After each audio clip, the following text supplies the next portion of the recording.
Hey guys, I hope you guys are all going well.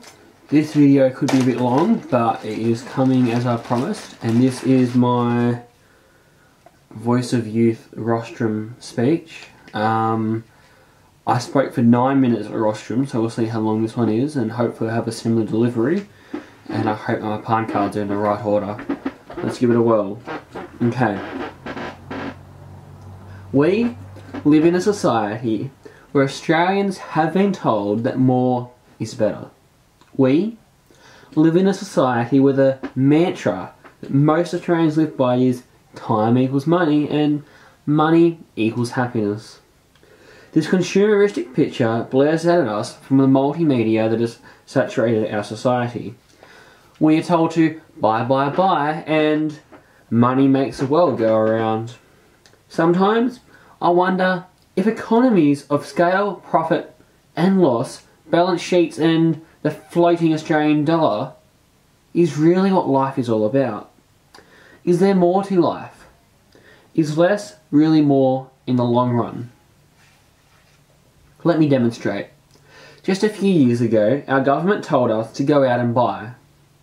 We were given a cash handout as part of the stimulus package to go out and buy our flat screen TVs and other technological gadgets in order to make more jobs. We were told that we were literally saving the country by spending our money. Last Tuesday, reality kicked in as we were told that it was time to give back to the government. We now, in Australia, have more austerity measures to get our country back into the black, and we have been told to pull our belts in and do more whilst receiving less. The consumeristic lie that we have been fed by our society means that Australians really have less. We have less time for our marriages, families and our leisure. In fact, the average Australian father spends only 6 minutes with his children a week.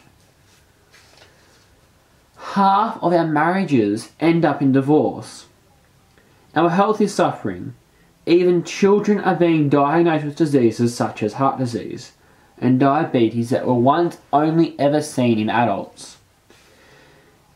In today's society, we are presented as a world full of sickness, disease and hate. We as people are more connected than ever with information at our very fingertips. We now have the ability to communicate with a person on the other side of the world instantly.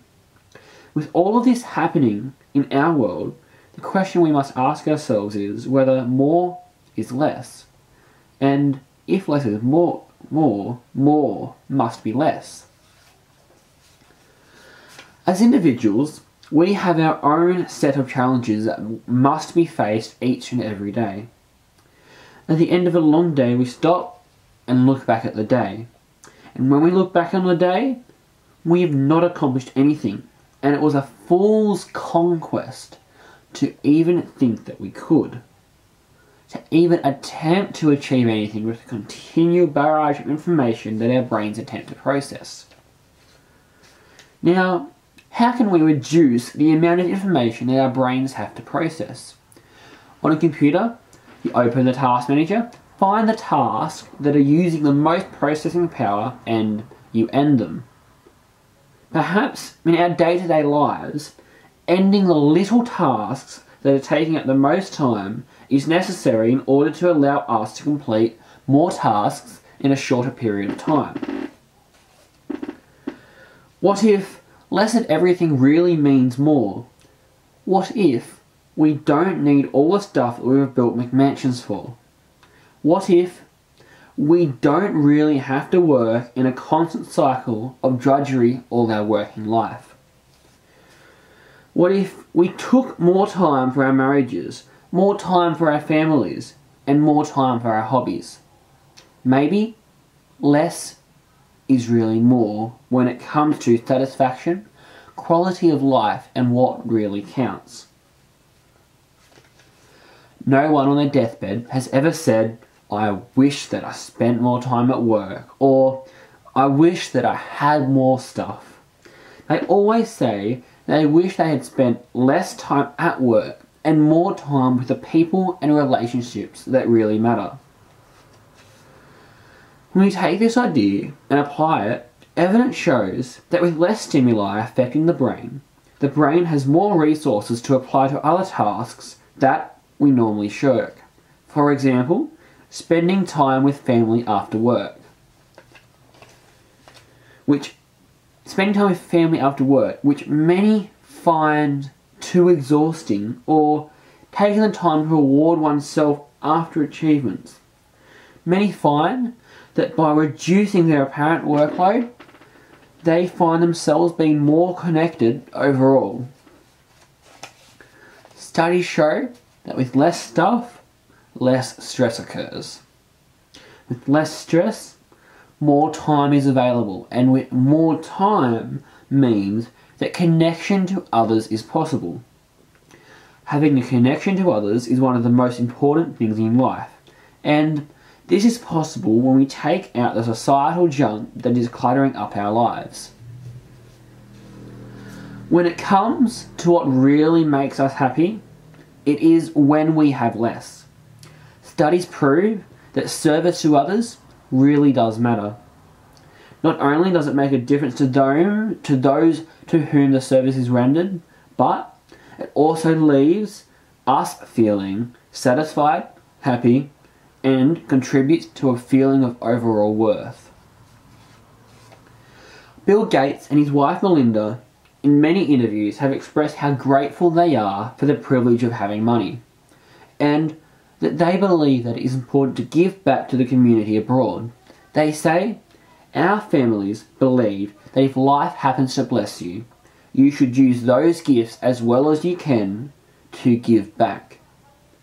It is with that philosophy that Bill and Melinda set up the Bill and Melinda Gates Foundation, with which they have pledged to give 95% of their wealth.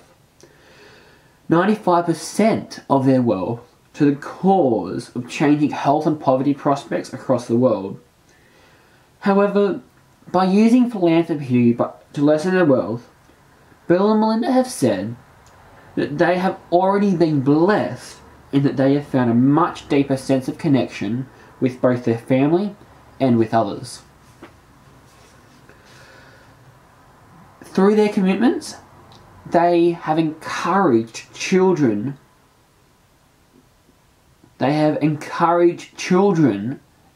and others to give and have less. However, this outpouring of money to a worthy cause is not just for nothing. By lessening their wealth by 95%, they are changing the outlook of people around the world. Polio is being eradicated. HIV and AIDS are being prevented. And there is work to destabilise diseases that have a stronghold such as malaria. Equal education is being brought about, and entire communities the world over are being changed from the bottom up. This is all because of two people who are editing their lives so that they have less in order to create so much more. When we look at the human brain, we see evidence that supports the idea that less stimuli is better for the brain, especially when you combine that with the added benefit of health improvements and the formation of communities due to people being available for meaningful connection. So therefore, if taking the time to give, to cut out the nonsense in our lives, and to spend more time with the people and relationships that matter, less definitely becomes more. Thank you guys for giving this one a watch. I know it's a very long one. I'm up to 9:20 so far. So like, comment and subscribe, and watch all my other videos. Some of them are pretty awesome. I think they all are actually.